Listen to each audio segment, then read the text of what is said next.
Hi everyone, I'm Patrick Doucette and welcome to Out of This World. Today's show is going to be about health, spiritual awakening, and the kitchen sink.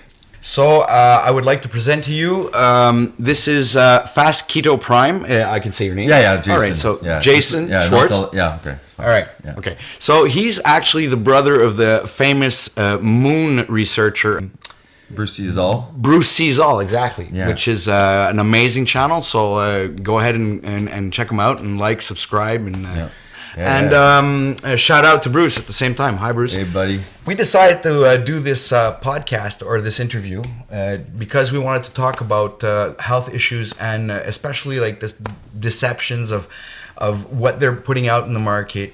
We wanted also to convey the message of spiritual awakenings, and we actually have different points of views on certain aspects of our health. He is the owner of the channel Fast Keto Prime. Yeah. So you can check him out, and you can go like, subscribe, and share, because I really think that he's giving out some really important information that people need to take care of their health. Yeah, exactly. Awesome. And I think that we're both open-minded. I'm not an extremist against a hardcore.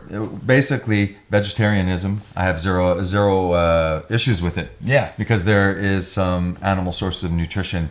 Many previous cultures, they weren't eating, 9 different. They weren't going through pork, chicken. Some of them just lived. Let's say if they're on a sea line, the ocean, they took advantage, let's say, of shellfish or something, and some just thrived on cows. Yeah. So I think that for me, animal nutrition is that complete that a vegetarian diet is very healthy. My stepdaughter is pregnant. I'm not worried about her. She's a vegetarian. Yeah. Vegetarians tend to have a good animal source of nutrition that offers a protein that's in a bioavailable form. The essential fatty acids. All animal nutrition has some varying ratio of the omega-6 to 3 ratios, which is I'm big on this omega-6 thing that I believe is a large factor, not the only one, but a large factor in our modern diseases. Absolutely. So vegetarians, what they do, they tend to swap the side dishes, which are usually processed sidekicks or carbs, the carb-heavy pastas, processed cheese, fruits as well, or vegetables. Exactly. So it's very healthy. It's the one step further of the complete elimination of all animal source of nutrition that we run into issues where this has never happened in the history of humanity. Well, humans have been carnivorous or omnivorous. Yeah. And I think that we should stay omnivorous.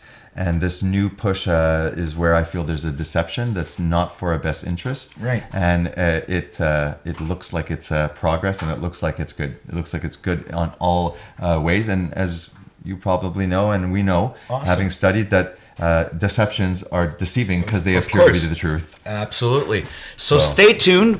Here, Jason is going to explain to us exactly why he decided to go onto this path, started discovering these things through his awakening. So we'll be right back.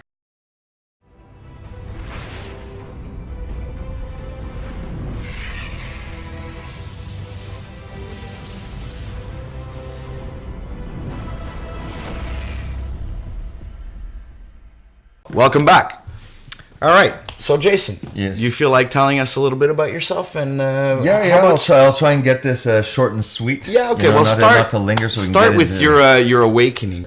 Okay. So most people, in my opinion, through listening to other stories, the awakening usually comes at a very dark period. Sometimes. Right. Sometimes, at least for me, we'll stick to me, it was through suffering that brought me what I would call spiritual evolution. The awakening was all of a sudden something inside of me, an intense craving, an intense emptiness because of not knowing, because of fearing maybe that there's no God or something. I had tried to previously fill that void with the typical promises that materialism gives you. Right. You know, if I just get a good job, if I get more money, You'll be happy. If I get recognition, so you know that made me very dependent on people, because when you want to look for recognition, you need somebody to recognize you. You know, so it started, you know, just seeking out and being open-minded and going and reading everything from near-death experiences to aliens to you know the chakra systems, Eastern philosophy. Went into the Christian stuff, and out of all of it, was the Christian. I was the least turned on to. Really? Yeah, I found it very arrogant at the time. Oh. That they were claiming that it's only through Christ. You know. Because there's an allegory in that, you know, and I would love to explain that, but well, that'll be maybe in another video. Yeah. But for right now, and so through this awakening, it led you down the path of you actually turned vegetarian. You know what? The vegetarian part was not even for the spiritual aspects. I just kind of I just thought it was healthy, and I wanted to try everything. I consider myself that I was into comparative religion. Okay. Looking at the differences, trying to find the underlying, you know, similarities, and whatnot. And the veganism, I just tried it, and I didn't stop it because I got sick. I didn't do it long enough. I did it a year and a half. And then started craving intensely meat and stuff like that. And just stopped it on a whim, like I had started it, really. And you know, to be honest, like, so I'm not one that's going to say, you know, it made me sick or anything like all the typical there was no ex-vegan stories. No. And to be honest, I didn't really read into it much. It was what I would call not a well-planned one. So in that respect, it's funny because I'm a hardcore against veganism, and my vegan experience doesn't even tie into the reasons why I'm against it at all. So the biblical part, I definitely was not taking it on a literal level. Okay. And I was going strongly into the metaphors, the allegories, the gospel can easily be an inner journey expressed by any spiritual seeker, where you know they have you could say their higher self, whatever this spiritual awakening is happening, and there is an inner savior going through, and just in the stories where they're opening the eyes of the blind, the deaf, they're healing leprosy, well, that can represent an allegory, your spiritual body that has leprosy, and you're not hearing truth, you're blind, all of these things. Coming to, we understand egoism. It is, in a way, the modern way of saying that sinful nature in there. It's egoism, right? Exactly. And it's part of us. We don't have to go to school to learn it. No, absolutely not. So, we actually learn it very crudely in high school. So I took the Bible that way. Crucifying your ego, putting it on the cross, and a new man's born. So, and I still believe in that respect. It's there. That is, I believe that the Bible has multiple levels. Levels of truth, because I think it's all depends on what level of awareness that you're at. Like, I think maybe the Bible is in like different steps. Like, you have to go through certain thresholds to actually perceive the ultimate meanings of what's really written in Scripture. Because of course, if you actually take it as a literal sense, and this has been proven, that not just proven, it's actually literally written in the Bible, and any person who interprets the Bible knows that if you interpret it literally, that you could be like completely but it all depends. But it's very easy to go off track in anything. Exactly. It could actually, like, that's why there's, I think, 30,000 different denominations of Christianity, because every single one of them interpret the Scriptures in a different way. Right. But there's actually one hidden, like, allegorical. Yeah. Well, look, sense to that. Yeah, you know? like I mean, when looking at the zodiac, some Christians have issues with the zodiac, and there's no problem with the zodiac. Of course not. It's in the Bible, the Pleiades, the Pleiades and stuff like that. Exactly. And we could see in Jewish, ancient Jewish church, some Christian churches, it also has to do with the seasons, the symbolism of the importance of 12 and stuff like that. So, what they did is they started in the respects of like astrology, the mystery schools, and what was going on. They just took down all that spiritual part of and they really took religion to a faith-based aspect and not something with, well, okay, maybe people would call astrological or because people look at their horoscope in the newspaper and this is all like, okay, well, it's predicting future and stuff, but that's all like hogwash. We're not talking about the actual astrological. We're talking about profound cycles, millennial cycles. Exactly. And we're talking about energies science that are here, emitted in a way. And they just brushed off that science and decided to bring into their new modern science, which was all based on this globe or heliocentric. That's it. That's the word. I nearly murdered that one. Yeah. So just like we have similarities, which is great. We can meet halfway, but also differences with nutrition. Yeah. And I actually haven't spoken to you about that. I am more and more taking actually a literal interpretation of the Bible. Really? But not throwing out the others, because I do see it on many levels. So I'm not throwing out the allegorical stuff. And I can explain quickly why I'm gone to that. Go ahead. One person who's, I don't think I would have taken it literally, is Chuck Missler. Okay. So if anybody wants to at least have the best argument for it, right, would be interesting if you're open-minded. Okay. To check Chuck Missler. He brings comments, logic, and doesn't throw out the science at all. So the little things in my journey for 20 years, starting with the Bible, going, nope, that's bullshit. This struggle of the identity, if Jesus was a physical person in history, how can God be a man and whatnot, this Trinity issue and stuff like that. I mean, that could be an episode. Just quickly, what brought me to it was there is one guy who's a creationist, and he debates, evolutionists and whatnot. Yeah, right. So the archaeological evidence that possibly the flood is not full of crap, that it has actually happened. And he explains that there's also the fountains of the deeps that broke open. We know there's a large amount of subterranean water under the earth, and there was possibly more than that, right? So in the movie The Abyss, where they had this other that's it. Place where there was another type of water that they could just. Well, that's it. So let's look at. So I'm just going to piece together, not trying to say I'm right about the fact, giving my rationale why. I'm not just blatantly saying it's literal. How did I get from that to where I am, and actually quite recently.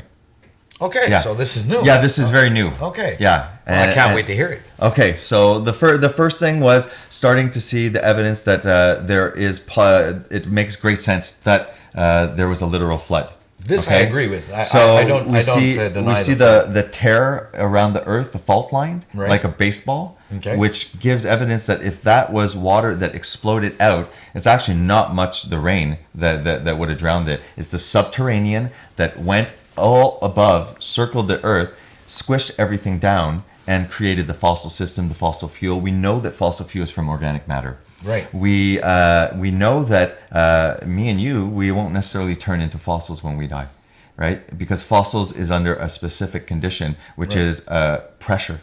So the water is what creates a fossilization, exactly, right. and pressure and heat, right? So I was like, okay, that kind of proving there's a little bit of validity there. Let's go to the next thing. The Bible, all through the Bible and the Jewish history, it's violent. It's so violent. And I was like, this doesn't make any sense. God is one. We're all to his children. Why is there so much violence in the Bible? So this helped me was the Book of Enoch, was Chuck Missler, was there's Michael Heiser. These people went deeply into the one phrase in the New Testament, in the Old Testament, when man began to multiply on the face of the earth. The sons of God descended onto the daughters of man and bore children, great men of renown. There's the word Nephilim and it's been translated gigantes. They happened to be giants. But Nephilim comes from the word fall, Nephal, right? And stuff like that. So, but I could actually debate that on the word Nephilim, because we talked about that. I watched a video which this lady was actually Jewish, and she knows like the Jewish gematria and everything. Yeah. So what she's actually explaining, like Nephilim, it doesn't necessarily, yes, it does mean fall, but it means fallen in the sense like a child that was about to fall, like what a child looks like. Possible. I mean, it's just a Jewish word, you know. Yeah, exactly. Look at it. So, but like I said, I'll go through it fast. Yeah, go ahead. And then, because it won't take too long, I'll like just get to the point of like convince me. So when I started listening to that passage in the Bible, that's it. It's there, and off we go. There's no explanation. It just, there it goes. Now, if you look at the Book of Enoch, the first Book of Enoch, I've heard evidence that the second is actually just a forgery, possibly. Okay. But definitely the first one was cited by the early apostles. The church decided not to canonize it, whatever. But it's not a false doctrine. It's not something that's modern. But Jesus references Enoch. Exactly. So in this book, if we go into and Google it and go online and go through the Book of Enoch, it goes into great detail about this one passage. That the sons of God came down. They bore children. These children were hybrid angel and humans. In the Bible, there are angels that visit Abraham. That they're always physical. They don't have air wings, okay, or anything like that. They look exactly human. You can touch them. They have meals with you. So when they enter this and leave their first habitation, right, there might be light beings there, but they can descend. They can descend here. So this story starts explaining very quickly that they taught man a lot of stuff. They taught them a lot of angel technology. And this, for me, is starting to tie in, okay, these are all of these pre-Diluvian, all of this pyramid stuff, all of these technologies. So I'm like, this is kind of piecing a little bit together for me. Yeah. So I'm like, all right. So now I'm just being open-minded and going through this different point of view. I've already said, wow, I convinced myself of the flood. Maybe that's literal. Now I look at the angel technology, and I look at the huge buildings and the megaliths. And now they say that these offspring were of large stature. Right. So now I started going and I started looking at all of our cultures with the giants. Look at Egypt, there's giants. Look at the Hebrew, there's giants everywhere. Now I find out that there's the Smithsonian that is hiding all of these giant bones. Now, if you just look at the New York Times, you see that there are very large skeletons that are human, okay, and some are not human. Some have different parietal plates. Right. Some have elongated skulls. Now you go look at the Egypt, some of their artwork, they have these little long elongated heads. Yeah. The Egyptian have elongated heads. Yeah, like the movie Coneheads, I think it was.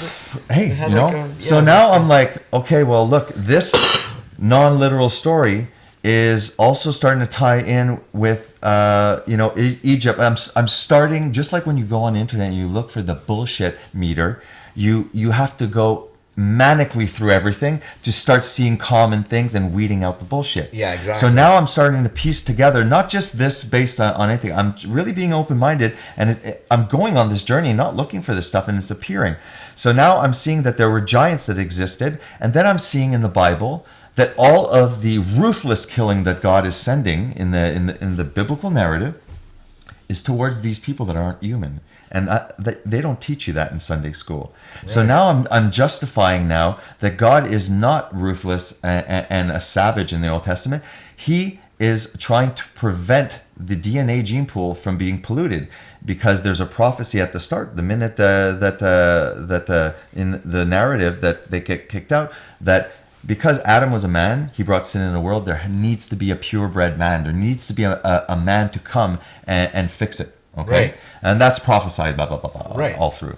So now I'm looking at the flood stories. I'm looking at these giants, and then after the flood story, I used to say, what kind of crazy psychopathic God would make a creation that he loves and then drown the shit out of it?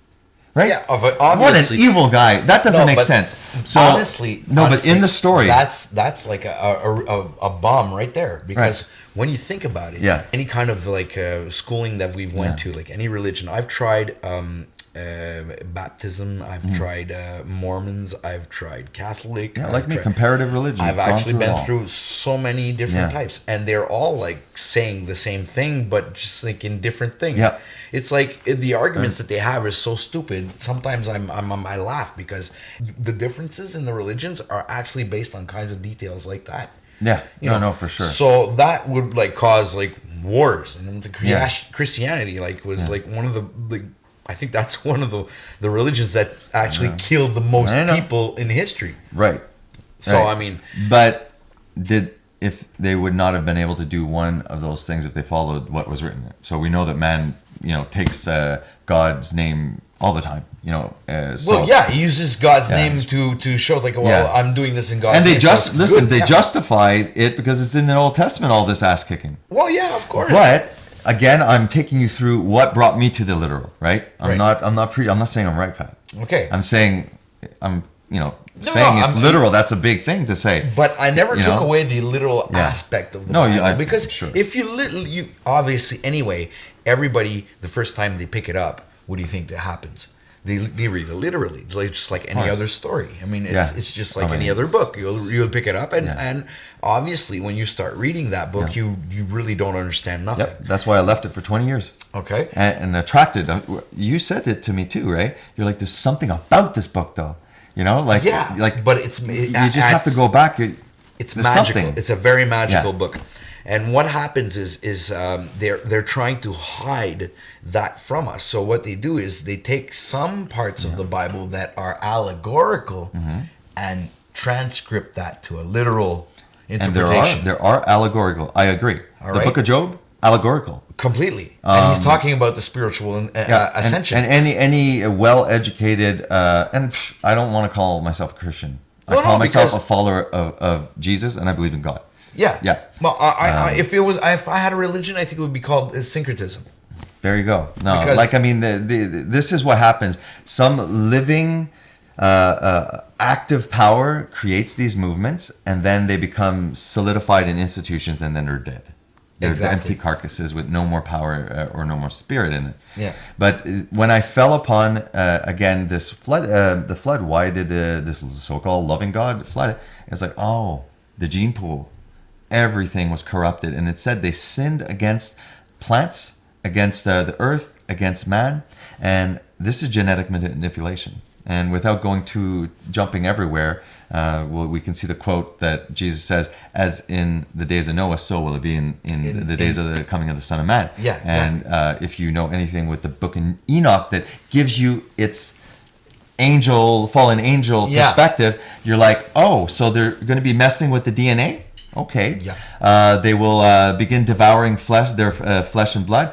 They're talking about possibly rethinking cannibalism and stuff like that. Which is actually what eating meat is when you look at it. Yes, but they're talking about human cannibalism now. Okay. Well, and again, but they're actually pushing that kind of propaganda. So I see it prophecy fulfilled, because I see a warning from Jesus. Course. So now I'm like, okay, so he's not a nasty, crazy killer. This guy.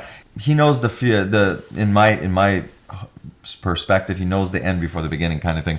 But he's allowing this to play, and we're in the middle of the DVD, and we feel like things are happening and stuff like that. But he's allowing evil, devil, whatever you want to call it, ignorance, whatever, to accomplish things. And as you know, through both our lives, I think that this evil was used for good. Our suffering, our darkness, my addictions, they were used for good. It was all for our benefit. That's it. So again, why do I believe a little bit more about the literal interpretation? Is that now I can understand that makes a lot of sense.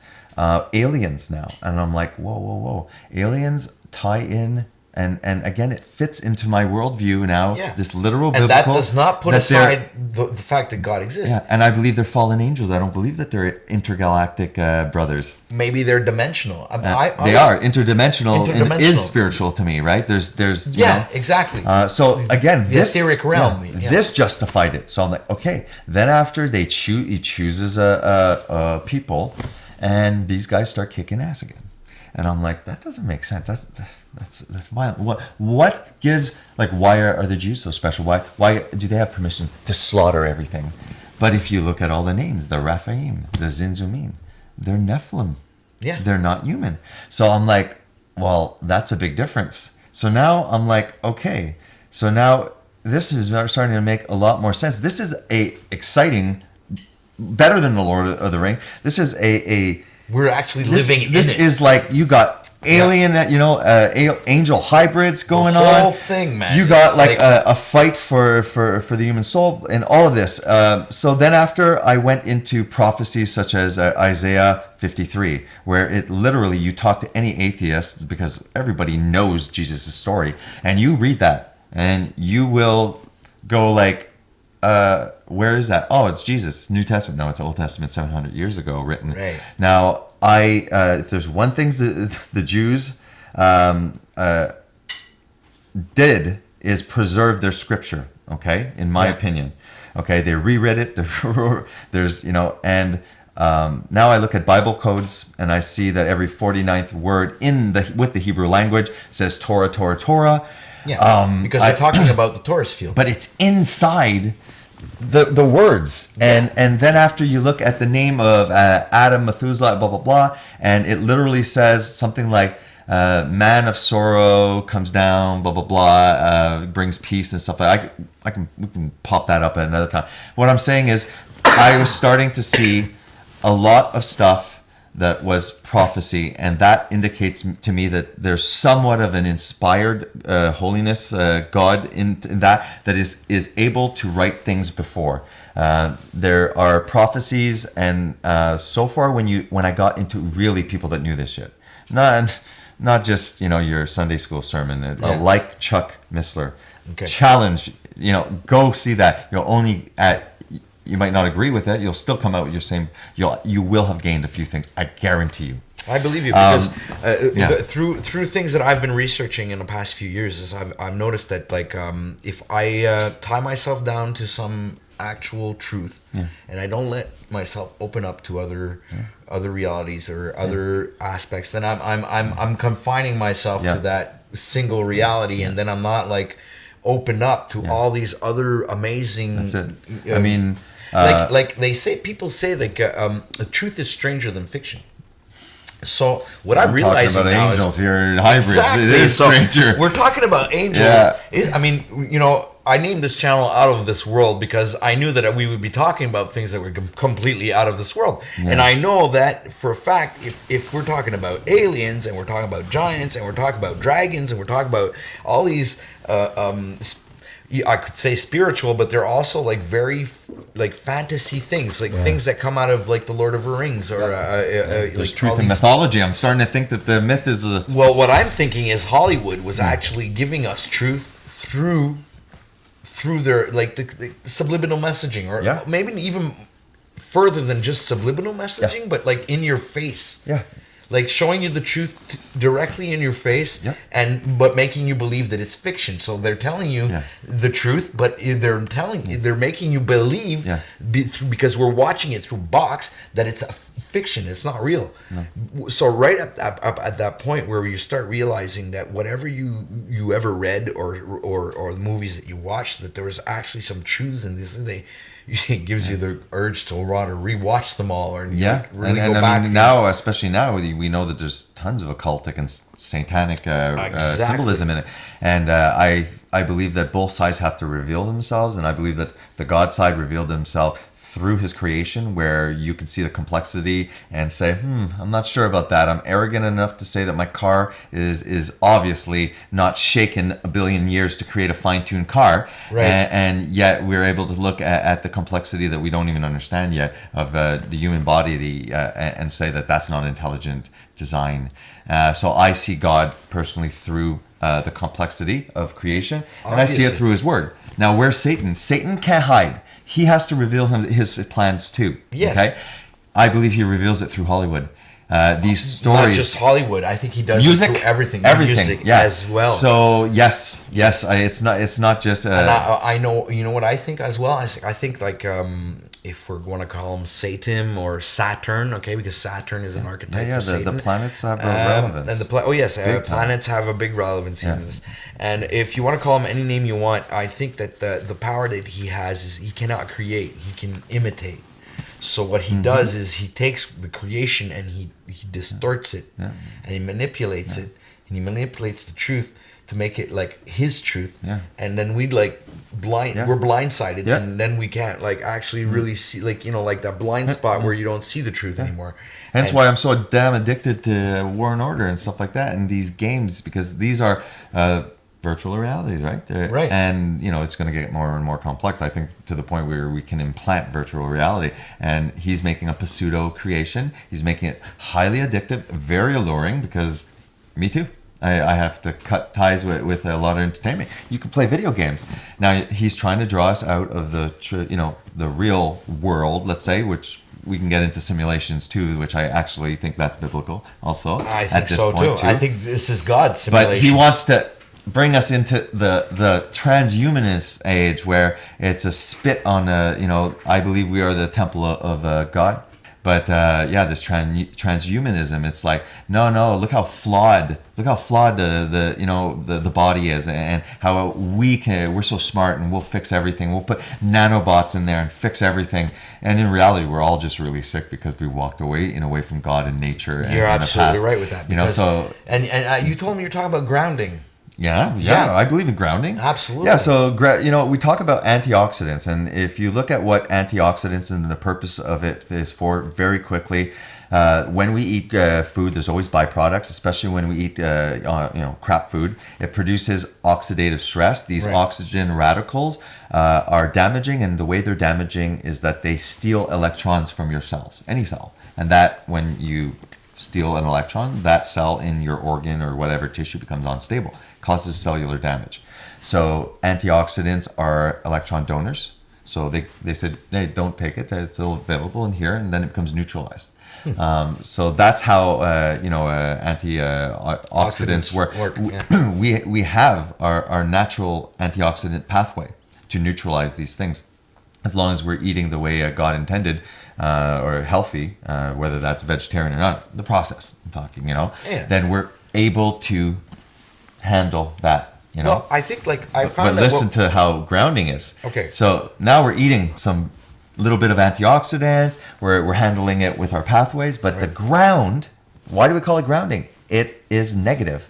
We literally connect to it, and we're being infused continually by an antioxidant from the earth. Right. It's an anti-inflammatory, and it's an oxidative thing. Now, it's proof that, look at our ancestors, Native Americans especially, grounding to Gaia, grounding to Mother Earth. Yeah. They knew it. They knew there was health in it. Yes. Maybe it was just common sense. I appreciate creation so much that I want to be connected to it. They didn't really have to know. They didn't need the food guide. They didn't know about nutrients. They craved the food that they were supposed to eat. They did like the animals. Yeah, the animals have this natural... Instinctual. Yeah, exactly. So grounding, look up earthing, grounding, look up on YouTube. There's a documentary. I bet you Yes, saw it. I've seen on it, absolutely. Dr. Mercola speaks to it, and you can go to Grounding Canada, and I have my own earthing mats. Yeah, that and you just sit on. Marfugul News and Marfugul TV also talk a lot about grounding. They have a And great. There's scientific study. This ain't pseudo.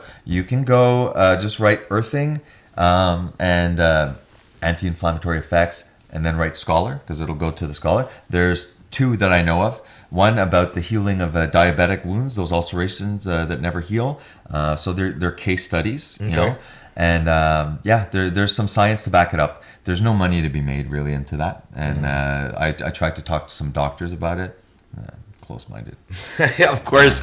Well, as soon as you start trying to bring out truth into the system, some people actually really reject it violently and they oppose the idea. But in the eventuality of everything, in the scheme of everything, some people actually end up realizing the truth, and it becomes like evident to them. Yeah.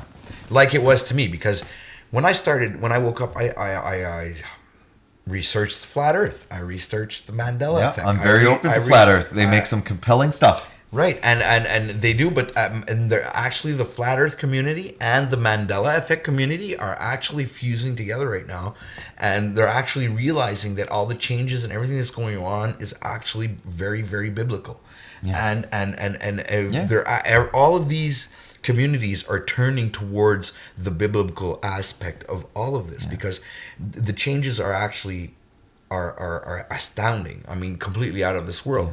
If any of you have ever researched anything about the Mandela effect, that's actually one of the things that woke me up completely.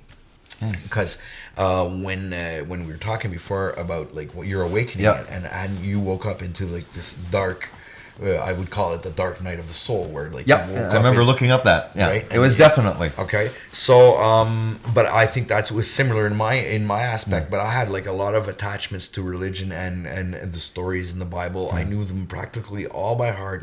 I knew the story of Samson, the story of Jacob, the story of Joseph with the coats of many colors. I knew the story. You didn't of Moses. Just know the superficial. I know about about the flood. And I know. Yeah, I knew like your everybody. Stuff. I know, but I really studied, because I wanted to know the truth, because I've been wanting to know the truth since I was yay high, right? So now when I'm realizing throughout all this research and all the years that I never looked at it from a spiritual aspect, like from a spiritual point of view. And don't forget, I'm not throwing the baby out with the bathwater.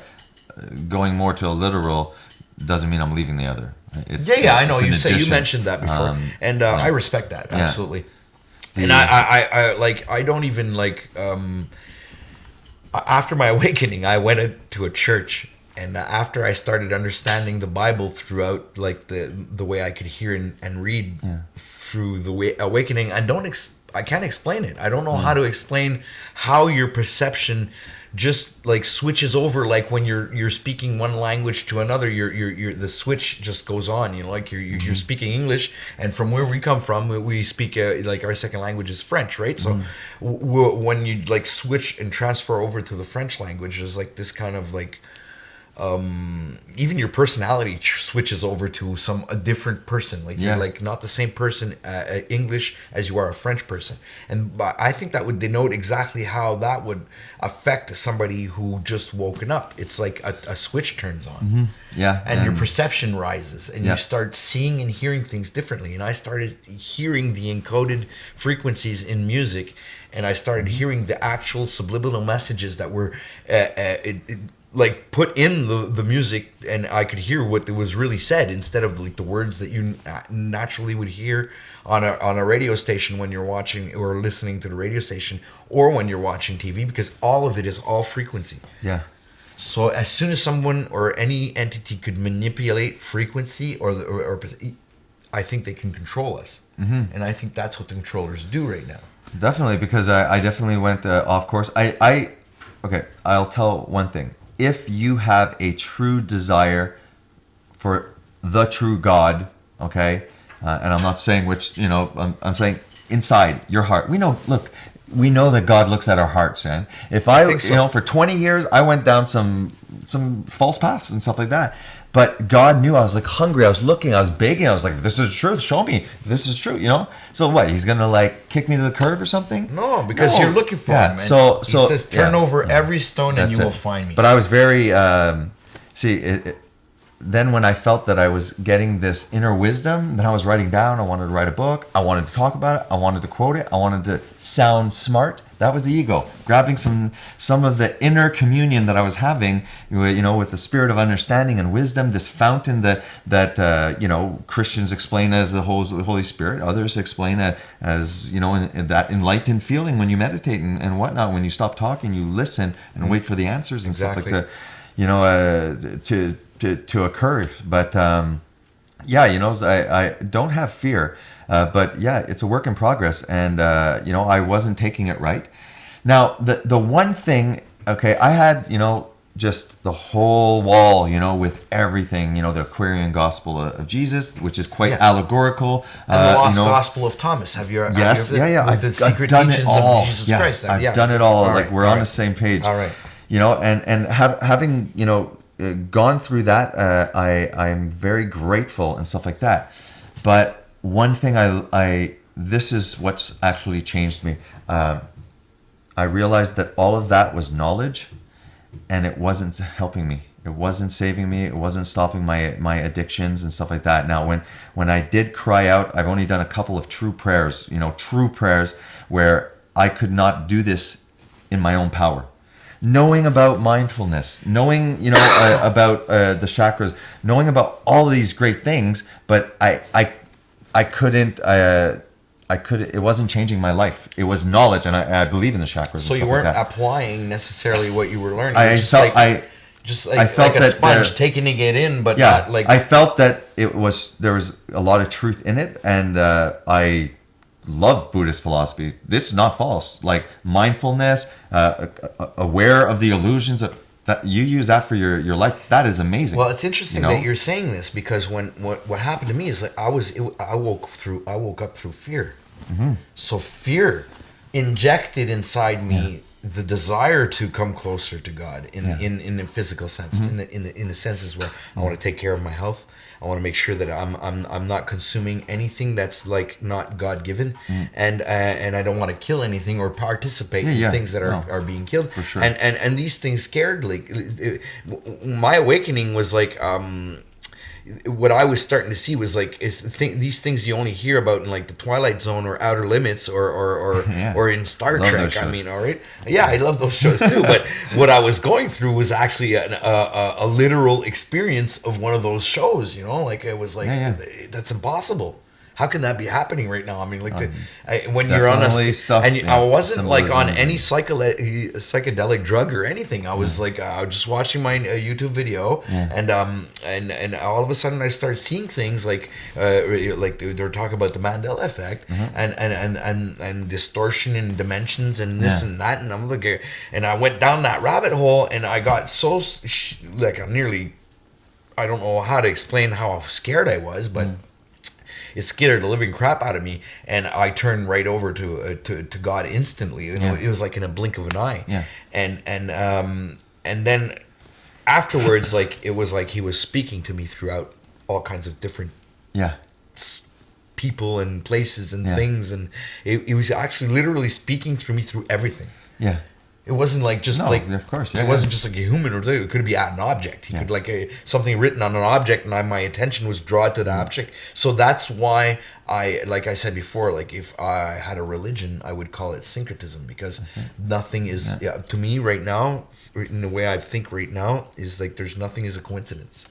Oh no! Like everything is meant to be, and like when you're looking in a certain direction or you're looking at a certain thing at a certain time, you were like. Tempted, or maybe not tempted, but influenced to do so. Yeah, and inspired. Well, that's what people don't understand about the. No, it was inspired. It was human, flawed people. They've even admitted we look through a glass darkly. We prophesy partly. You know, but there is divine inspiration, and I think sometimes God sets up events for that. But speaking of, this is what got me more towards Jesus, is that I have always prayed out to God in my darkest moments, when I was defeated, man, I was unable to do it with my own power. All the knowledge that I knew was not working. And every time I've prayed to God for my addictions, I said, God, I'm out of control. I cannot do that. He fixed it. Okay, I got caught. I ruined my life. And he humiliated me. And through humiliation came humility. Yes. And I'm not an addict anymore. He broke you. Yeah. He broke you. During that time, and I believe it's due to nutrition and alcohol consumption and partying and stuff like that, depressions, insomnias happened, started to have hypomanic events. Right. Tried antidepressants, made me go manic. Was diagnosed with a bipolar 2 disorder. Wow. Which now I've had over 5 years, 0 symptoms. Right. Okay. Wow. So without jumping too much, what I'm saying is every single prayer, I haven't done a ton of them. I prayed for my addiction because I didn't want to die. I prayed for my mother, she raised me and my brother alone because my dad died when we were 2. She was an awesome mom. She's so selfless, and she was doing everything with her will. She was trying to help people, and you know how you send good things out and people just don't do good with it. So she was like sending it out, but wanting a result, and then getting drained because she wasn't getting the result. And I just prayed for my mom and stuff like that, and she has some health issues, and praying for a very, very bad health issue that really it's a disease that can affect your life deeply. Prayed for her, give her at least a little bit of help. My dad was put on 9 psych meds. He has no my stepfather has no psych issues. Okay. Yeah. And he just got depressed. Probably nutrition. Again, started being put on statins. Statins lower cholesterol. It affects cognition. It's a known side effect that doctors don't talk about. Depression. So they started adding. He had to end his. He didn't retire. He went on disability. He was obese. Okay. He was a zombie. Okay. Wow. And I prayed for him, and God didn't make him good like that. It took a long time, but through keto, I started to influence my parents, lost all the weight, got healthy, told him get the hell off the cholesterol medication. He has 0 symptoms of depression. I've been trying to get my parents to go into that direction. But do you see how God answers it, but not in a way that I thought? My mom, her health issues didn't go away. They improved drastically. Her quality of life improved. So that prayer, again, was fulfilled. But you don't think that would be the power of manifestation? Yeah. That maybe God would give you that power to make the changes in your life? Well, I believe that. Yes, no, that's what I'm saying. What I'm saying is because that through is prayer, that I'm not an island unto myself. Right. What I believe is that I am a temple where 2 things can dwell: the Spirit of God, which influences my desires, thoughts, and behaviors. And when He's not there, or it's not there, whatever, that's not there, then what's left? Darkness. Now, darkness is not an equal and opposite force, in my opinion. There's nutrition. That's an energy. Lack of nutrition produces disease. So it's a lack of God, a lack of whatever you want to call it. Right. Light. Exactly. When it's not there, the symptom of that, so it's not an equal power, it's a symptom of a lack. I see it that way. Okay, I it's not understand. It's not an opposition. It's a symptom of the lack of what you need. of not giving. Yeah. That's a really great. So I saw it like that. So that's why I need something outside of myself to accomplish the things through me, and I enjoy it because I'm able to say I'm not doing anything, but everything. God is doing something through me, and I think that's awesome. Yeah. I'm humbled by it, and I cannot turn my back on where He's pushed me now to the literal, which I really didn't want. I don't want that. I avoided that like the plague. Really? But it's revealing stuff towards me that because obviously you're not going to be. You're reading it literally. Not everything. But what I'm thinking is maybe you are reading it literally, but your understanding of what's literal has taken a step upwards, or forward. Yeah. Because I think when you read the words, you even if you're trying not to read it allegorically. But I read it allegorically. But that's what happens. I think on all levels, it becomes instinctive starting from when you awake. God takes the veil away. He just removes it. And you know what blows my mind away the most is like I have a pastor. Well, I can't say if he's my pastor now because I don't really follow the religion anymore, but he rebukes the fact of my awakening. He does not believe that that the veil has been removed. He thinks that I'm the Antichrist practically. I understand what you might mean by literal. Then he's taking it literally, and if it doesn't sound Christian, it's not painted with a Christian overtone. It's satanic, right? Yeah, as soon as you start talking about if I bring this into the chakras. The chakras here. As soon as you start talking about this stuff, forget it. You lose the Christian community completely. Well, but I don't understand because the Bible is painted with this stuff all over it. Revelation, the 7 candles, the 7 churches, the 7 candles, the 7 churches. Yes, it's all there. It's like it's clear as daylight. Yeah, and the Christians that have brought me to where I am, are the kind of Christians that are not doing the no, that's bad. They're really tying in everything. Okay, so they're bringing in everything. Yeah, Chuck Missler literally is going. He goes? Do you think that the Earth was created in 7 days? He lifts up his hands. He goes, do you think that the Earth was that the universe is 16 billion years old? He lifts his hand. He goes, it can be both. He goes, because physics is starting to realize that all these things that we thought were constants, the speed of light, all these, they're not constants. They're malleable.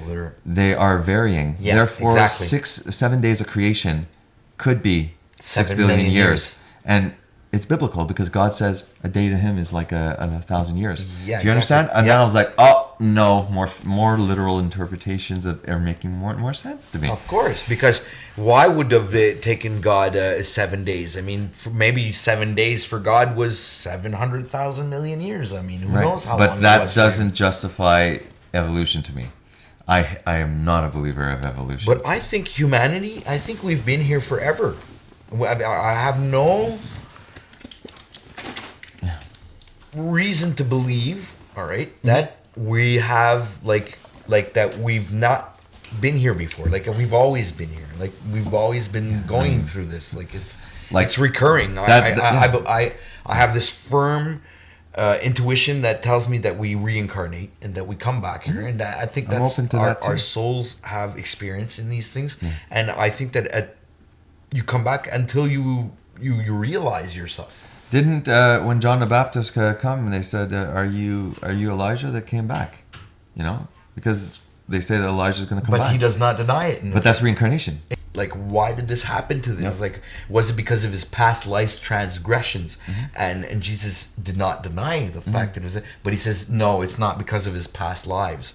So he doesn't like rebuke the fact that reincarnation exists, but he goes off into another aspect of what he was explaining, is that the person, that if he was blind, was because he was blind spiritually and not like physically. And I still see the New Testament as a completely also as an inner journey.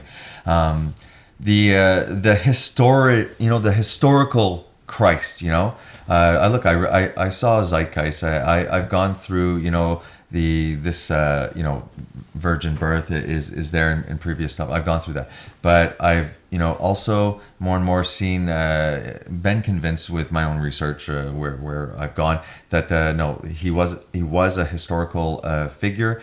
The Jews that want to destroy every aspect of him have not denied that in the Babylonian Talmud. I believe that a huge thing that helped me believe a little bit more, at least that there was something physical and it's not just some mythology, was the Shroud of Turin. I don't know if you know that. No, actually, I haven't heard of that. Oh my God. Are you serious? You've got to look into it. Really? Pat is going to blow your mind. I don't want to get into it. Okay, no, seriously. Your readers. After the show. Tell me after the show. Because that could be a show in itself. In itself? Okay. That's good. I don't even want to say I want you to be blown. No, it's okay. We'll keep it for another video. But the Shroud of Turin was a huge thing. So the need for me, that it was not knowledge, because I was seeking knowledge. I was pretty knowledgeable, which is Gnosticism, is knowing. If you know, you're saved. If you know, then everything's cool, and then you can navigate and stuff like that. And I'm not saying that you don't get knowledge and wisdom from God. But I absolutely agree with that. I needed a savior, dude. You I could not cannot change myself. base your beliefs on a belief-based system. Yeah, You cannot that's Gnosticism. base your Salvation whole through life, knowing, you know? you cannot go through your whole life basing your everything you know and everything on belief. Because if you do that, then you're literally creating your reality on the beliefs that you've been inculcated throughout since you've been born. Yeah. But if you actually try to empty out all those aspects of all those things that make you who you are because of what you believe in, and you turn your beliefs into knowledge because you research these things and you just didn't make a foundation upon what somebody told you. Yeah. Right? You go out there and you start doing exactly. the research because everybody can go out there and it's like, oh, well, look, last night the moon was purple. I swear to goodness, I think I have pictures I could show you. But if the person believes you without even having proof, then that person could go out and say, hey, my friend said that the moon was purple 2 days ago. And that could spread out and make a bunch of that telephone virus kind of thing there. It's going out and I could start a revolution with the purple moon, you know? Yep. That's pretty much how our system or the way of life that we're in is based. It's based upon our children believing about what we say and not exactly going out there themselves and us teaching our children to question everything. No, exactly. Don't take everything literally as a fact right off the bat. Go out, check it out, research it, make sure that what you've learned is concrete and actual and valuable. Yeah. You know? Now, looking at the New Testament, all the claims in the New Testament, there's no way of saying well, how do you know? So what helped me is that the New Testament is the Old Testament revealed, and the Old Testament is the New Testament concealed. Therefore, I've been shown through these what we call similitude, or typologies, types of Christs within the biblical story. For example, let's just look. Christ was crucified in this narrative outside of Jerusalem. He carried the wood up the cross. The story is that the Father, and the Son, both willing, came down, and was sacrificed for the sins of the world, and was resurrected. So Abraham is told, not knowing any reason why, sounds awful again, another sadist God. Abraham, you are going to take your begotten son, not the first one, Ishmael, the one that he had with the slave woman, the one because he had no faith because his wife was barren. No, the one that was the begotten one, Isaac, that follows the line, right? He said, you're going to take Isaac. He's going to bring the bundle of wood that usually they sacrifice the lamb and burn them on the wood. He's going to carry the wood. You're going to go to this mountain outside Jerusalem. He is going to carry his bundle of wood. You're going to bring him up there and you are going to sacrifice him. Yeah. And so that's a recurring story. But so listen, So you see where I'm coming. Yeah, of course. So now but that's also in the Bhagavad Gita and the Quran with the Krishna. It's the same story. Yeah. So he goes and he's about to sacrifice, and he goes, "No, I'll provide the sacrifice." Now that means two things, because the lamb appears in the thorn bush. There's a lot of typologies here. All right. Now I believe that it is Christ Jesus, who is a co-creator in the Bible, there is God the Father, the source, and then there is the begotten, which is the Word of God. How do you know me, dude? I'm, let's say, the Father, the source, and you know me through my words, the Word of God, and you know me through my actions. So that's where I say, no, it's very clear, because in the end, it says even Christ will be subjected to God the Father. Now, they're the same in essence, they're not the same in function, and therefore they explicitly say that, look, God revealed him in the past through prophets, through judges, his glory. Now, in this time, he reveals God, himself through this Jesus in full splendor, promising that we one day will be like him, not like God, like a father and son. Exactly. So Jesus, I believe, is setting up his own story. Now it's not just one. Now if I look at Joseph, okay, is the beloved again of the Father.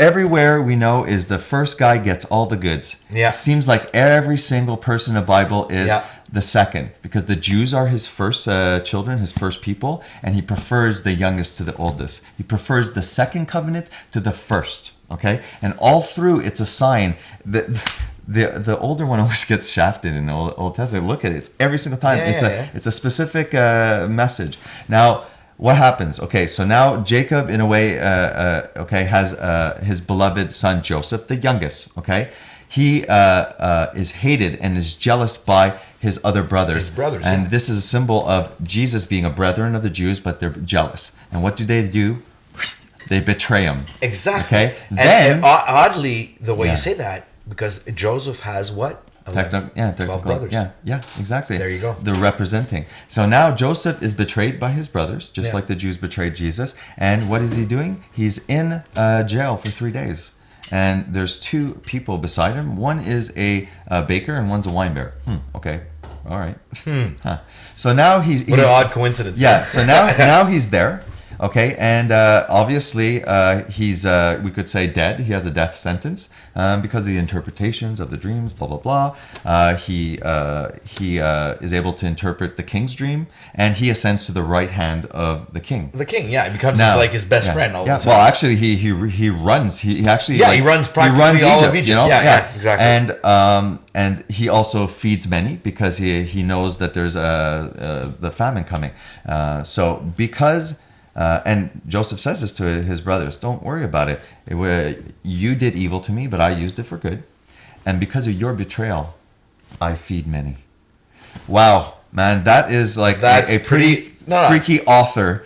Okay, now I know we could say that men just, try to accomplish the prophecies that were... No, there's mathematicians that say this is an improbability. It's impossible that he could use that we could develop a false religion to try and accomplish all of these things. Right. And we could accomplish maybe a few. And there's stuff that like people would know about the now I can go through every single story, and so if you find that cool, you just look up typologies. Right. Christ. You look up.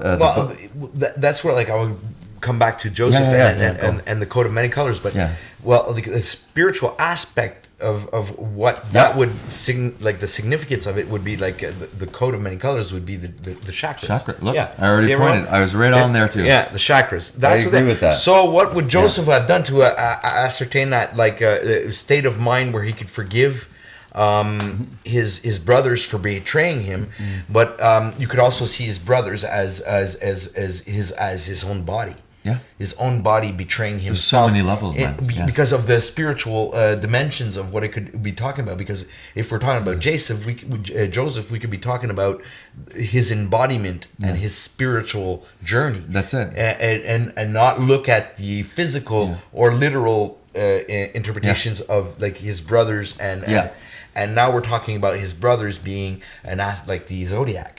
Mm-hmm. And you understand, and the zodiac has the story, the gospel in a way in the sky. Yeah, exactly. So that was these are the things that really started getting me. First of all, the need to maybe the Eastern way. I wasn't able to empty myself because I was getting arrogant with the knowledge I was getting. I needed to be humbled, and I realized that now it's like.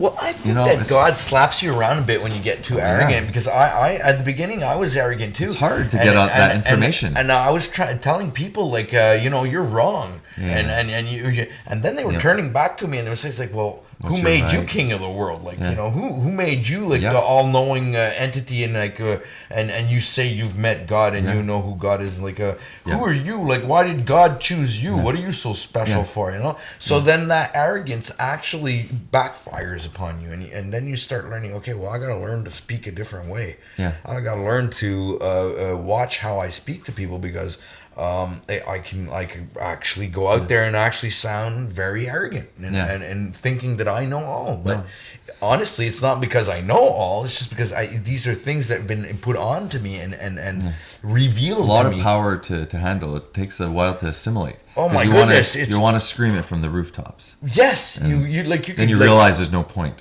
No, because nobody's listening. You can do this with like-minded people that might be interested in watching exactly. our babbling here. Well, that's one of the reasons why I started doing these videos, because I wanted to meet up with like-minded people. And you need to get it out, eh? You need to get it out. I need to have to communicate with other spiritual beings that are at that same level, and I'm really happy to have come across your videos. No, me too. There's a reason why, dude. And I think that your videos are really, really awesome. And I think like the way you explain the nutrition factors and how people look, if you're doing something there to try and help people better themselves, then I'm all for it. Yeah. Even if it implies eating meat, because this for me and my interpretation of it is like, if I don't eat meat because I think I've eaten enough of it. And the karma for that, I think I've accumulated enough for it, spiritually speaking.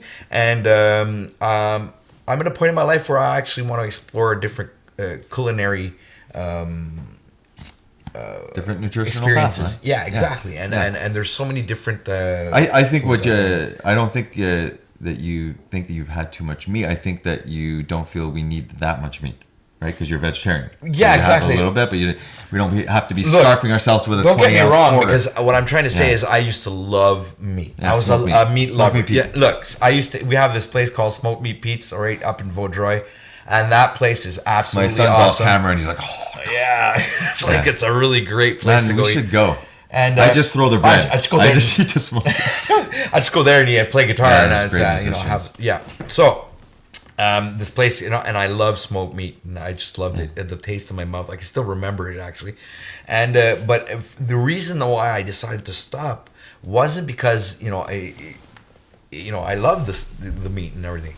It was more or less about like a spiritual inclination. Yeah. Oh, so you're bringing out the King James? I just want to talk about in Romans. It talks about the nutrition. So don't continue. I'm just sneaking on the edge. It was actually through the movie of Noah, the story of Noah, where I saw like in the beginning of the movie where Noah was with his father and he sees two men chasing a dog-like species or whatever, and they kill it and they start eating it, right? And the little boy, which is Noah, asks his father, "Why aren't they doing this to the animal?" And the father replies to the boy, says, "Because they think that it makes them stronger."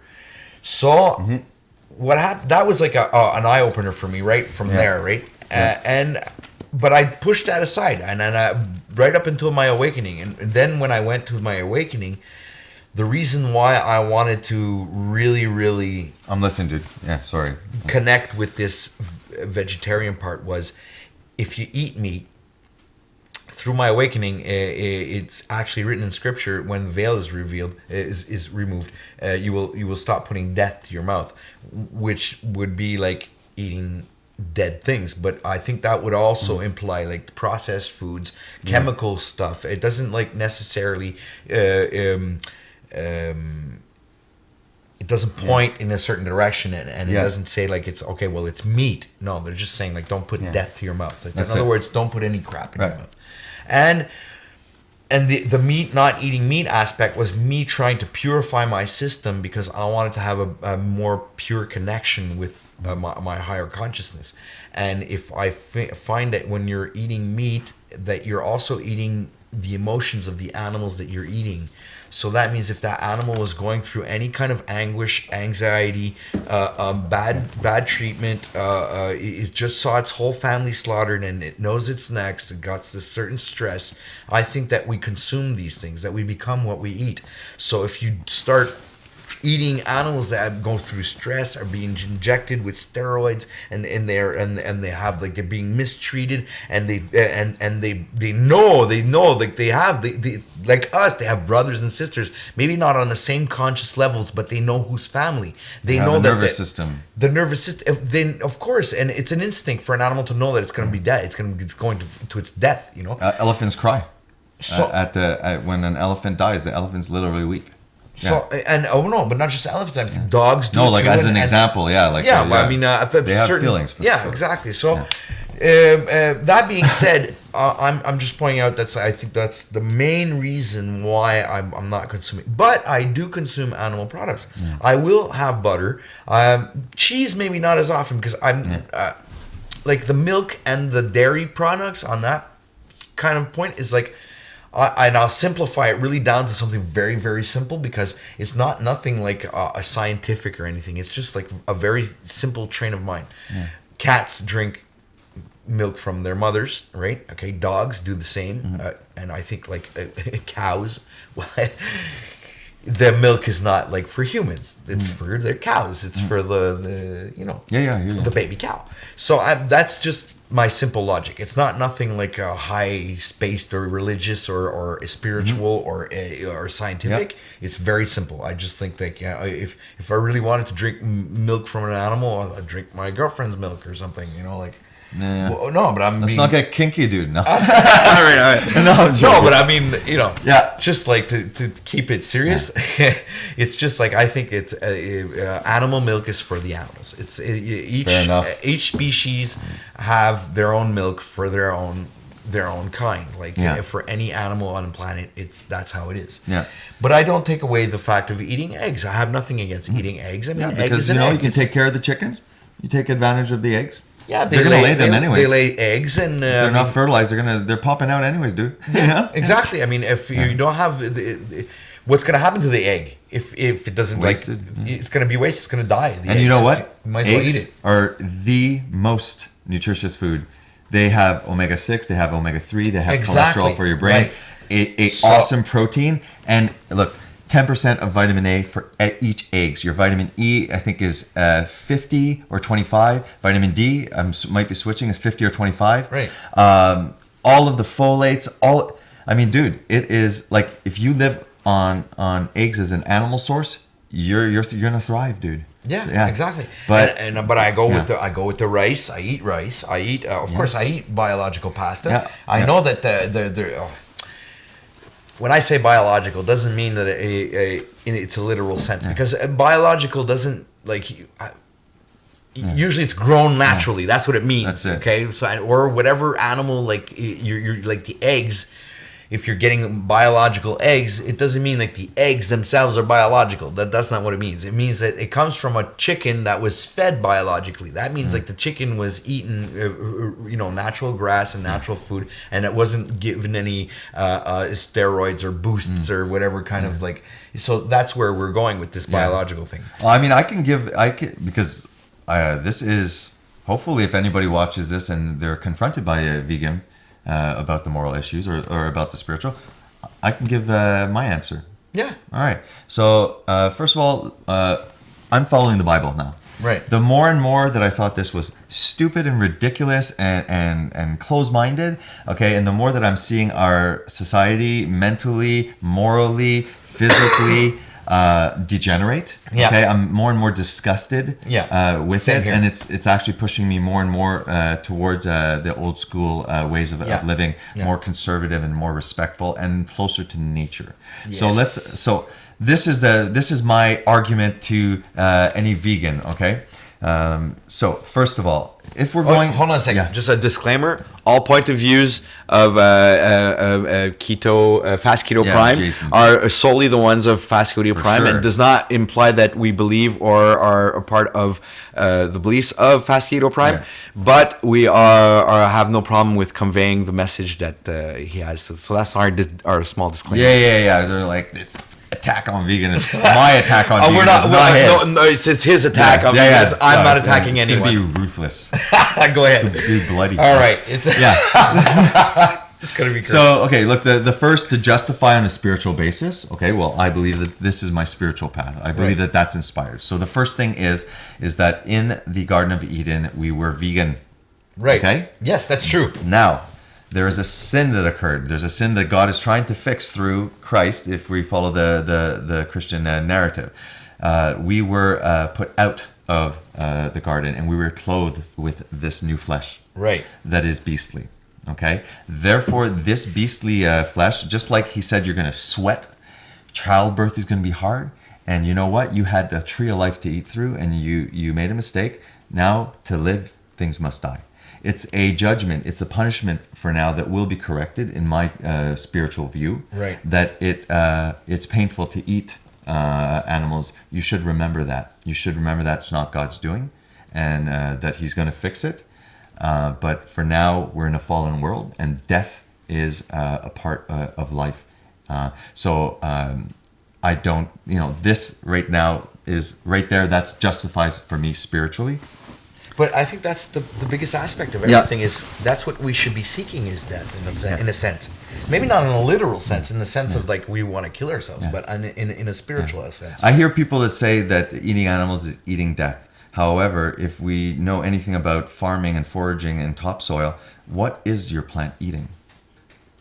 Death. It's eating death. Yeah. Okay, plant is dead. The soil eats us. It needs us. It'll die. The bacteria in there needs to eat. Okay, and it's not vegetarian.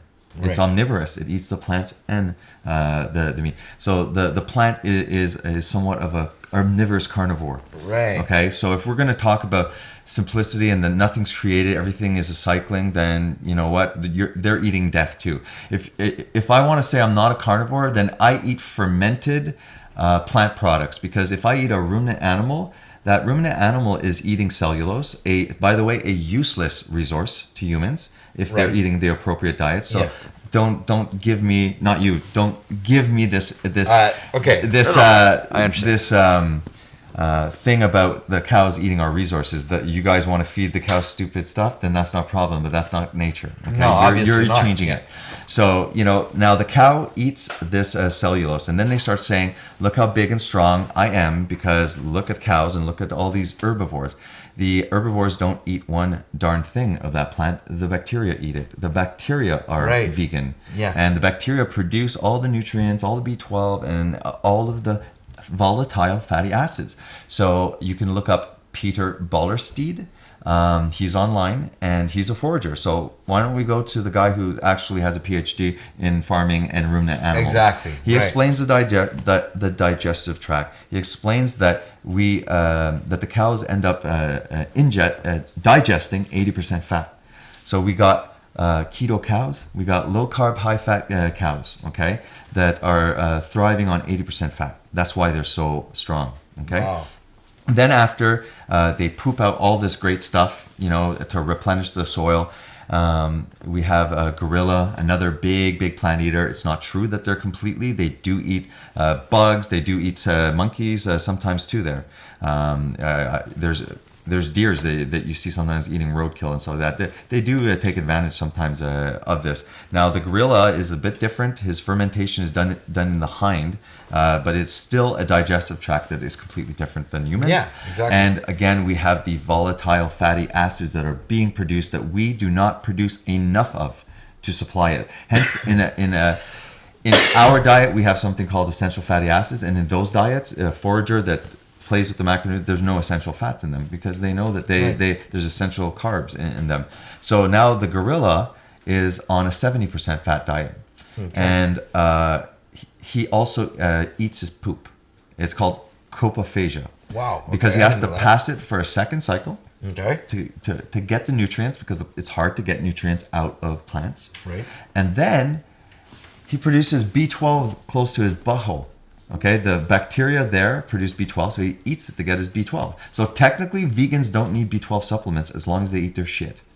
Okay? That's great. Sorry to be rude. That's just great. Okay. That's great. And here's a funny one, because now I'm going back. He just he let down a great bomb right there. So this is the Bible, okay? And I'm saying, all of this stuff, going plant-based, taxing heavily the animal sources of nutrition, blaming animal fat for heart attacks, when I'm just saying every living organism is on a high-fat diet. Now, carnivores like lions they don't do that. No. What do? They eat the organs, everything. They eat the fat. They go after a high-fat diet. Why are humans any different? unfortunately, I believe that God, gave us a little punishment and said, dude, you're going to have to kill to survive, because death came from a screw up that you did. And this is a remembrance, but I give you a promise. There'll be a new heaven, a new earth. We will be vegans. Don't worry. You'll win in the end. We'll all be vegans. It's just that you're trying to jump to the end of the chapter. That's my view. Now, I think you're right. I think you're right. Watch this. Romans, 14, starting 1 and 2. Him that is weak in faith receive ye, but ye to doubtful disputation. For one believeth that he may eat all things. Ooh. Another believeth that he may eat all things. Another who is weak eateth herb. I'm sorry. I know, I heard So that I'm like, dude, okay, he's keeping us on track. Jesus specifically said, there's bread on my table and I'm an omnivore. I think it's like the Bible specifically, makes it clear we're supposed to eat both. And, I'm not saying to be a carnivore. I'm not saying plants. I'm speaking up against plants because if you want to speak against meat, it's dangerous in my book. I'm doing it because I really think it can hurt people to be convinced of that. And now I'm picking on fruits and vegetables because I'm saying, oh, look, you want to talk about facts? You know what? Soy has phytoestrogens. It mimics. There are hormone disruptors in plants. There are lectins, not just gluten, that is inflammatory. There are oxalates. There are phytic acid that bind minerals. It looks good on paper. It's not absorbable. Protein is not equal. We shouldn't even put protein on the side. We should put the amino acid profile, because a vegan is allowed to put 30 grams of protein, even if it's incomplete. Yeah. And that means that we can't use it. So I'm going hard. That's why I go get my protein and all of those other through peanuts and almonds. Yeah. And So I try that's to go why get, I'm biting back. But because those are like good fats. You know, like they're. Yeah. That's why I'm biting back, because I'm like, look, you want to start deceiving people? I'm fine, man. There's been soy patties that have been there since the 60s. What, was I freaking out about that? No, I'm freaking out because I know that this new plant-based agenda, is phase 2 of deception. Why are we talking about plant-based, when you look at the first pyramid 50 years ago, when the bottom is pasta, rice, grains? Hello? Is that meat yet? No, the whole base 50 years ago, was plant-based. What's next after? Fruits and vegetables. Yeah. Okay, dude, like it's not even plant-based. It's like halfway plant. You know? It's like mostly plant-based, right? So now, did that make us very healthy? No, because not even the 4 food groups thing that we learned in school. Yeah. What is it? It's like it's bullcrap. Right. So we have already been plant-based, and if we're going to be plant-based now, don't look at the vegan channels. Don't look at my carnivore channels and stuff like that. Go and research the advent of agriculture. We got shorter, we got sicker, and we didn't do too well when we started doing agriculture. We were healthier as hunters and gatherers. Yeah, right. The minute that we tried to put agriculture into place, then actually hierarchy occurred. We got sick. And I don't want to go into, I want people, check our health at the dawn of agriculture. You'll see, not good. We have this book here, remember, just quickly, nutrition and physical degeneration. So that's why I'm trying to I'm trying to like put plugs in, not to say, me, and explain and sound smart. It's like, no. Hey, I learned this. Go see, and then you'll kind of see that these people, some of them were highly carnivorous 100 years ago. Yes. They were untouched by they were isolated from man. But there was animals that they hunted down themselves. Yes. It wasn't like a commercial system. It's completely inhumane what we're doing, but the problem is that big agricultural, big agra, is building us a straw man. They're the ones, big business, that ruined the rural farmers. Yes, exactly. They're the ones that wanted to go big production lines. So Tyson Foods, all these guys. Not man living, shepherding the animals, rural based. Knowing your farmers, encouraging your farmers. Animals being fed a appropriate grass, an appropriate diet, and you know what? They're killed. They're killed humanely. I mean, even the Jews and the Muslims have a very specific way of slaughtering the animal. It's like, they slice their throats. That's pretty damn quick, man. The minute you cut a supply, you feel you're passing out. You're out. It hurts. It slices. Listen, I have an injury here. okay, from metal. Yeah, I know. It's okay. It had like tons of stitches. It didn't hurt when I sliced. No. It was sliced like butter. You Yeah. know, stab somebody with a butter knife if you want to hurt them, okay? Because a nice sharp one, it's like you hardly notice. People get in fights and they walk away, and like all of a sudden 10 minutes later they're bleeding all over. They didn't realize they got stabbed. Yeah. Slaughtering an animal in a humane way, shepherding an animal, having respect for nature, seeing the cycles, understanding the death is involved, and truly killing and crying over it. Being sad that you have to eat it, but that's to me is spiritual, and that is not archaic. Also, But if it was like that, eh? I think I wouldn't, Right, I so wouldn't have that's- any problems right. with eating meat. Right. Because I'm saying to myself, well, look, if I can't go out there Yeah. and literally kill the beast Right. myself, Right. and extract whatever benefits that I could take from it, and use that Yeah. to for my health, I mean, I think fine, all right, I won't be a vegan, or I won't be a vegetarian. Yeah. But if I cannot, round up the courage to go out and do that kind of act, then I won't eat it. I mean, if I can't be as irresponsible That enough would be being, hypocritical, and I agree. I would be a hypocrite. And I think that's My what thing most is eat eaters are. Any in a big sense, business, like, right? You know is crap, right? Like pharmacy, all that. So that what I'm saying is they built a straw man. Big business is the one that destroyed the nature cycle. They destroyed the rule. Okay, so they made eating meat. They gave us a meat supply that is unethical. Right. Okay, and that's Tyson Foods. That's what they're Do pushing. you know Yeah, who exactly. is pushing the new green soy-based pea protein isolate? Tyson Foods too. Tyson Foods, yeah. So the guys that built up and made it unethical and savage to eat meat, okay, Yeah. are the ones now that are pushing the plant-based diet. Yep. Vegans are jumping on that bandwagon, encouraging Tyson products that are vegan, not caring that it's there. So no, So the in other words, revolution. they're still encouraging a company that's slaughtering Right. millions of Then animals. they do documentaries about how inhumane that it's like. It looks like the Auschwitz in there. Yeah. Okay, and then that disgusts people, and then because of that they say, well, we're not made to eat meat. No. That doesn't stop the fact that there are nutrients that are in animals that are not available if you're not eating them.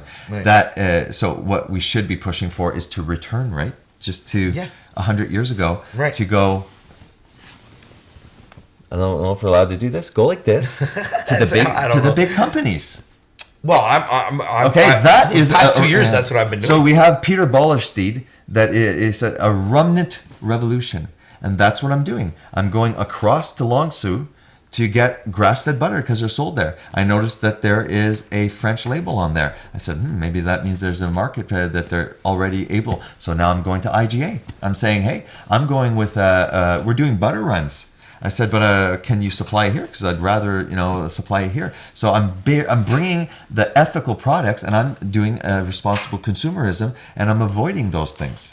Okay. Well, that's carnivore- a really, really nice gesture. That's how you there. change the world. Yeah, that's I how the think so. vegans pushed. They made a demand. Be the change that you want to see in the world. Yeah, That's what it bring means. back God's diet. Bring back God's ecological cycles. Exactly. And that is a change. But the vegans are detached from nature, from the reality.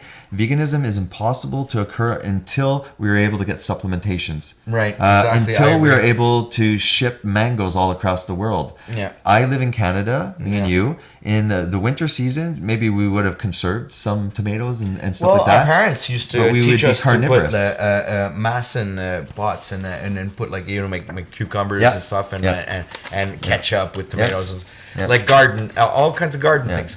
And how many people have a garden now? Like not a lot. Check this lady, okay?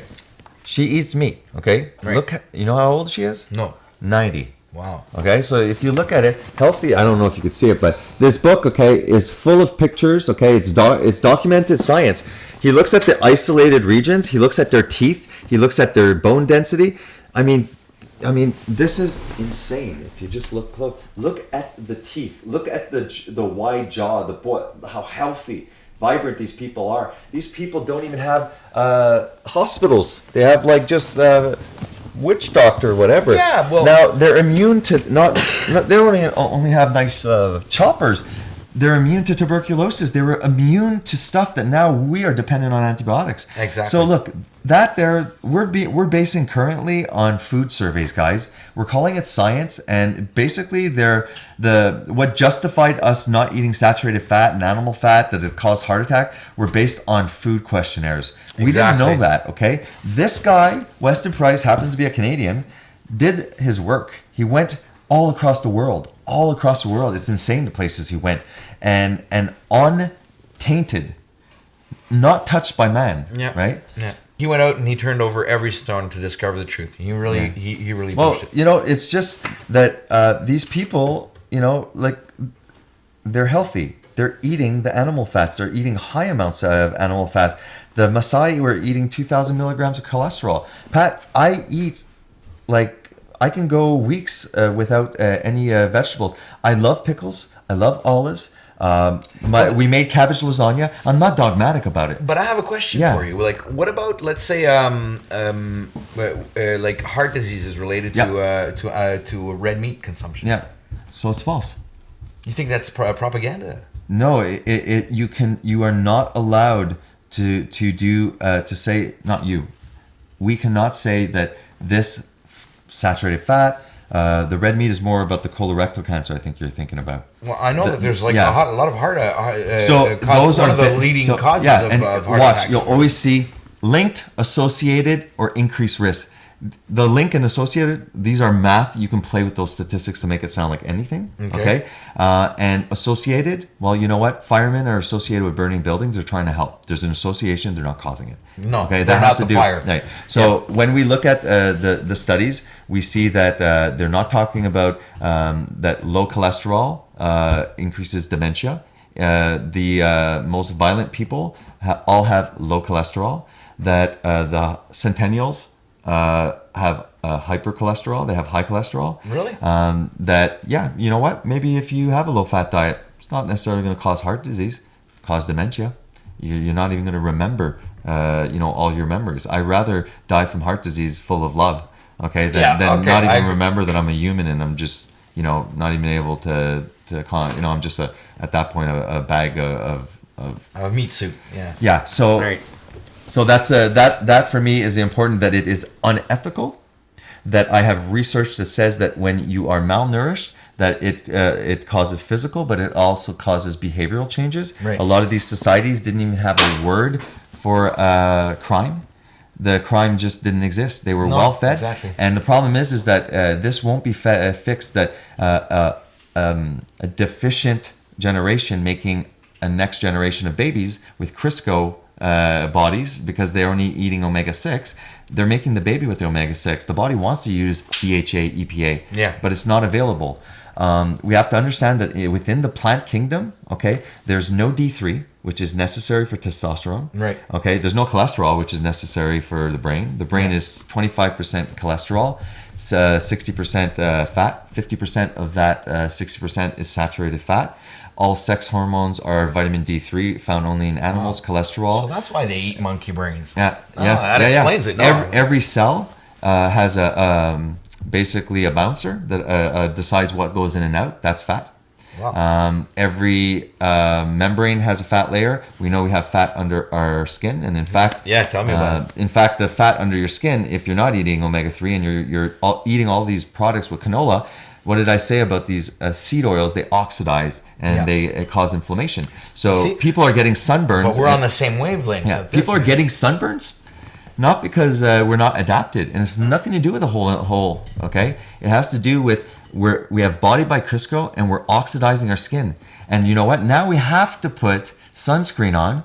And that sunscreen happens to have parabens, which are estrogenic some more. Exactly. And now we're preventing the D3. If you're not getting the D3 to make your hormones from animals, then you got to get it from the sun. Absolutely. But if you're going in the sun, you got to cover yourself because you're going to burn like a lobster because of your shit diet. So it's like a paradox. Then you're deficient. And now on top of it, at least you're getting it through animal sources. Now they're like, oh, go plant-based. Okay, cool. Hormones are signals that tell us what to do. If you're hormonally screwed, you're going to be a bad person. You're going to be degenerated. That's great. So yes, it's very, very unethical, to not eat animals. It's very unethical because it's unfortunately that's how we're designed. Spiritually, it's a punishment, and it's just a fact that they can call it whole food all they want, but if you do only plants, you need to supplement, and you're deficient, and there's literally essential micronutrients that don't exist in the plant kingdom. Right. And if you eat strictly carnivorous, you don't need one damn supplement. People have proven this. There's Stephenson that lived up in the Inuits and ate caribou, but everything, the organs and everything in the bone marrow, for years. He was trapped up there 5 years. They didn't believe him. That guy was locked up for a year and was fed only that. No scurvy, nothing. Vitamin C is found in muscle meat. It's found a lot in organ meats. The thymus gland, the liver, has more vitamin C than citrus fruit. Wow. The other thing is that vitamin C and carbohydrates, they compete for the same entry. They use the same little shuttle to get in. Okay. Therefore, if you're eating a high carb diet, you need a lot of vitamin C in your diet. Right. But if you're not, then you don't need a lot. In fact, scurvy is cured by about 10 milligrams. And when they gave more, it didn't change. You hardly need vitamin C.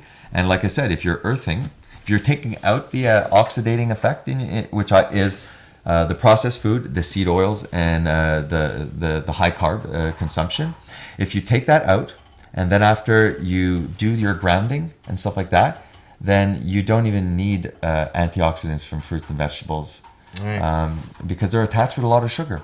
And anybody can go and look at how much the fruits and vegetables are not really what God created. They're genetic. It's more or less like what we created. Yeah, and it's genetically modified. Yeah, so mostly. So all of this is tying to our duty is to propagate the most healthy, the most vibrant, and optimized next generation. Because if we don't do that, then an unhealthy generation is a bad generation. Right, that's true. They can't do good stuff. If I'm physically, mentally ill because of nutrition, these chakras aren't going to help me. No, not at all. If you're not able to, I think that's one of the most important parts of when you go through a spiritual awakening is, I think at the beginning what God wants you to do is like purify your body to get out all the toxins, all the bad stuff because the communication with the source is much. Done. It's much. You want like 15 minutes? Well, I think we're gonna wrap this up. I'm gonna wrap this up just right after this. After that, Noah can come. Poor kid, he deserves to have his little face. He was really patient. We're gonna have him on the set and come and say hi here. I'm just gonna move this. Come say hi. I'm just gonna move this. Yeah, come sit here. This is Noah, my son. He's learning drummers. Maybe Pat, you can teach him a little bit. Yeah. Say hi. Yes, right there. All right. And hey, just for fun. Since I kind of said, you know what, I think this Jesus stuff is real, right? Yeah. And I believe in Jesus and stuff like that. Have you noticed a change in Dad? Yeah, your eyes are less snappy. Yeah. Yeah. So I've noticed a change, and you know what? I prayed for a long time because I was suffering from addictions. I was suffering from mental illness. Yeah. So it's hard to be a good guy. I'm not a bad person. I'm not saying I'm a bad dad. But I wasn't the best dad. I don't think that I could be. Because I was having a lot of sufferings and stuff like that. And I always prayed when I was really messed up. I said, God, look, you don't have to take away this mental illness, but just make me healthy enough and stable enough to at least be a good father. And the ketogenic diet has been a treatment for epilepsy. Right. And epilepsy medication treats as a mood stabilizer. There's a connection between that. It makes sense, right? The brain is 60% fat. When you start consuming a lot of fat, exactly. It kind of helps your brain. Right. And when I went carnivorous, first of all, the pills were making me very fat. I was 60 pounds heavier. Wow. Because I was on mood stabilizers and stuff like that, Seroquel. The ketogenic diet allowed me to be able to lose all that weight. And come back into so that was fun. Way of thinking too. Well, the depressions, the alcohol was the first thing that had to go, right? Obviously. That helped, yeah. But then after the ketogenic diet did improve my moods tremendously. No more depressions, and when I took the plant products completely out, I have no hypomania or anything. It's funny that you're talking about it because lately, like I was really I'm not like saying into for this people that go off their fruitarian kind medication, of a thing, and since I started talking to you again, I started eating eggs again, and it's odd that you're speaking about this because lately I've been having humor issues with my own humor where I'm getting aggravated, like less patient, you Yeah, know, or and just I'm, on edge, or well, not zen. Maybe, well, you know? I just like put in a little story there where here it snows here in Quebec, right? And I go shovel snow and snow blowing and the snow blower wouldn't work, so I lost my patience and I beat up my snow blower with the shovel. Yeah. I literally took the shovel at it and I Quite a snow job. and I just like because and I lost it, and then the guy that was with me says, "Well, Pat, that's not you. You know, like you're usually really zen, and you don't Well, you know, sometimes you just the zen leaves. It just like zen has left the building. It's gone. You know? Exactly. Yeah. So, but to wrap this up, look. For all you guys who just tuned in or who have missed the show, it doesn't matter. You can get all this information directly from Fast Keto Prime's channel. I encourage you to go subscribe, like, and share if you like his content. And he's there to give you all this information about proper diets that you could use, even if you do want to still eat meat, but you want to like discover that you have other alternatives of feeding your body with the right nutrients and the right without necessarily going with the products that we're sold in stores, processed foods, and all of this hogwash that obviously Jason knows and myself know. Yeah, I don't shop in the middle. Exactly. Don't shop in the middle aisles. You know, try and get the most biological food that you can find. If you can get, if you're eating meat, then try to get grass-fed animals, and also like obviously if these animals are herbivores. If you're eating carnivores, well then, good luck with that. So, you know, and like I said, if ever they start opening up schools where they teach people how to hunt their own meat and food, maybe one day I'll become a meat eater. Cool. The day where I can actually become a responsible person who wants to, if I want to feed myself with food and you know. But like I say, there's places where they do good, like they treat the animals correctly, and if they're killed in a respectful and spiritual way, and I think like with love and all things can be done. Because I mean, there's death that occurs in plant agriculture too. You know, exactly. If you look at most carnivores that you know are really trying to reform there, we're really like we're not pro the big livestock thing there, you know, but. Yeah, I mean, we'll cut it short. I could say. Yeah, it's all right. So we'll wrap it up with that. So thanks a lot for tuning in, and we'll see each other next time for another episode of Out of This World. Thank you for being there. Have a nice day.